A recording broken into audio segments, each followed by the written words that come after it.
welcome to our flagpole prayer service. Our scripture passage for this month comes from Isaiah's prophecy, chapter 9, verses 2 through 7.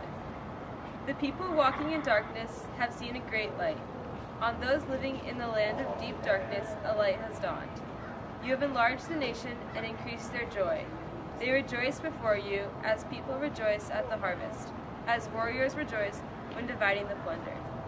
For as in the day of Midian's defeat, you have shattered the yoke that burdens them, the bar across their shoulders, the rod of their oppressor. For to us a child is born, to us a son is given, and the government will be on his shoulders.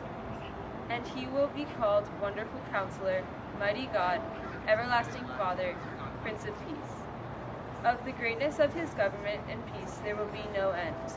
He will reign on David's throne and over his kingdom, establishing and upholding it with justice and righteousness from that time on and forever. A lot of times we find that our lives here at school are full of stress, whether that be in the classroom, on the field, or in our social lives after school.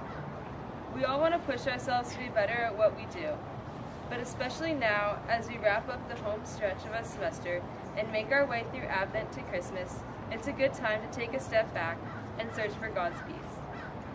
I had the opportunity to spend part of this past summer working at a Christian summer camp in the Santa Cruz Mountains. Although every day was a little hectic, as the campers were all incoming elementary and middle schoolers, the camp director set aside some time every morning for the staff to do a Bible study and then either have silent time to reflect or time to connect with their fellow staff to further explore their faith. Then, in the evening, the whole camp would gather around the campfire and sing worship songs, which also served the dual purpose of calming the kids down before bed. It was in the routine of these days that I first experienced God's peace. We would have the same group of kids for the whole week, and it was really encouraging to watch them as they progressed throughout the week. On Sunday and Monday night, most of them were pretty fidgety. They didn't want to embarrass themselves in front of their friends by being too Jesus-y. But by Friday night, none of them would hold back. Almost every kid would be singing, and those who didn't sat quietly. It was remarkable to see the transformation of these children and how they managed to discover God's peace within the 6 days they were at camp. By watching these remarkable kids, I realized that it is not too hard for any of us to find God's peace when we take the time to look for it. In taking time to do nothing except for sitting and praying or singing, I first had the chance to accept God's peace for myself, then share it with the younger campers.